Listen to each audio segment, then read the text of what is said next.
नमस्कार मेरे बहुत प्यारे मित्रों। आज हम लोग मोबाइल कोर्ट के बारे में चर्चा करेंगे। मोबाइल अदालत क्या होती है, ठीक, इसको मोबाइल कोर्ट क्यों कहते हैं, इसके जनक कौन है, कहाँ पे इसका सबसे पहले शुभारंभ किया गया और इसे और किस नाम से जाना जाता है और इसकी अध्यक्षता कौन करते हैं और इस कोर्ट में कैसे कैसे मामले आते हैं, यानी सिविल आते हैं कि आपराधिक आते हैं, कैसे आते हैं। ठीक, हम चलिए इसके बारे में चर्चा करते हैं।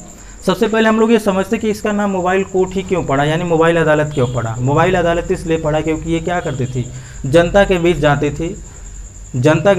थी, जिससे जनता के धन की क्या होती थी, खर्च में कमी आती थी, यानी उनको धन के ज़्यादा खर्च नहीं करने पड़ते थे, उनका व्यय कम होता था धन का, और क्या होता, उनका समय बचता था।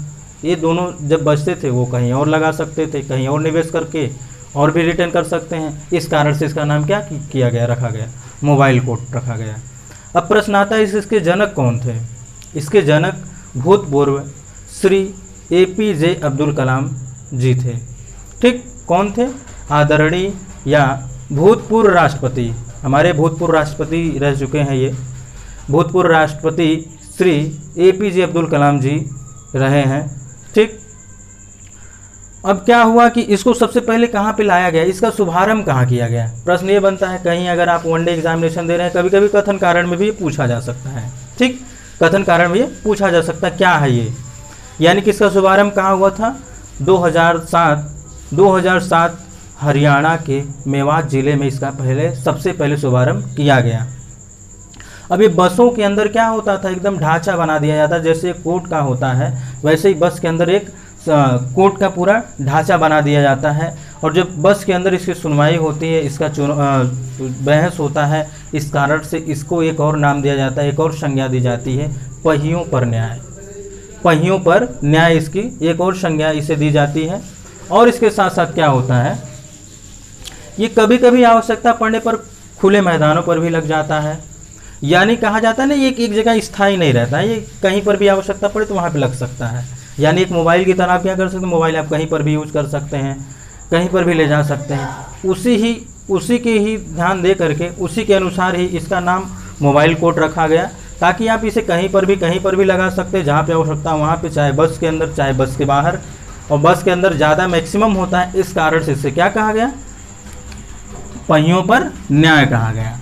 ठीक, इसमें दोनों मामले आते हैं, आपराधिक भी आते हैं और सिविल भी आते हैं। आपराधिक क्या होते हैं, जिसमें आप क्या हो, फौजदारी से संबंधित हो, सिविल से संबंधित यानी जो नागरिक से संबंधित, चाहे संपत्ति से हो, रेवेन्यू से संबंधित हो, राजस्व से संबंधित हो, धन से संबंधित हो, ये सारे क्या आ जाते हैं, संपत्ति में आ जाते हैं। यानी कि ये दोनों मामलों पे यहाँ पे क्या होता है, सुनवाई होता है। चलिए हम लोग समझते हैं कि अध्यक्षता कौन करते हैं।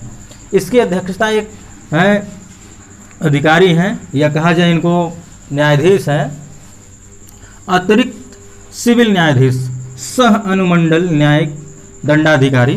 ये आवश्यक नहीं है आपको याद रखना, बस केवल जान लीजिए क्या होते हैं ये, अतिरिक्त सिविल न्यायाधीश यानी एडिशनल सिविल जस्टिस होते हैं ये, सह अनुमंडल न्यायिक दंडाधिकारी। मतलब ये क्या होते हैं, एक तो ये अधिकारी हैं, ठीक, कैसे अधिकारी हैं, दंड देने वाले अधिकारी हैं, न्यायिक दंड देने वाले, और उसके साथ साथ ये क्या हैं, सिविल न्यायाधीश हैं। इसका मतलब ये होता है कि अतिरिक्त सिविल न्यायाधीश जो होते हैं तो वो ये कार्य करते हैं। ठीक, आपको क्या बातें, क्या कौन कौन सी बातें याद रखनी है। सबसे पहले क्या कि इसका मोबाइल कोर्ट नाम क्यों रखा गया, इसका उद्देश्य क्या है, इसके जनक कौन है, कहाँ सबसे पहले लाया गया, इसका क्या और संज्ञा है या और कौन से नाम से जाना जाता है, और इसमें कौन कौन से मामले लाए जाते हैं। ठीक, आपको इन बातों पर ध्यान देना है और इसको क्या करिएगा, नोट कर लीजिएगा, विशेषकर इसे अवश्य करिएगा। अगर आप वनडे एग्जामिनेशन दे रहे हैं तो ये तो आपके लिए मोस्ट इम्पॉर्टेंट है।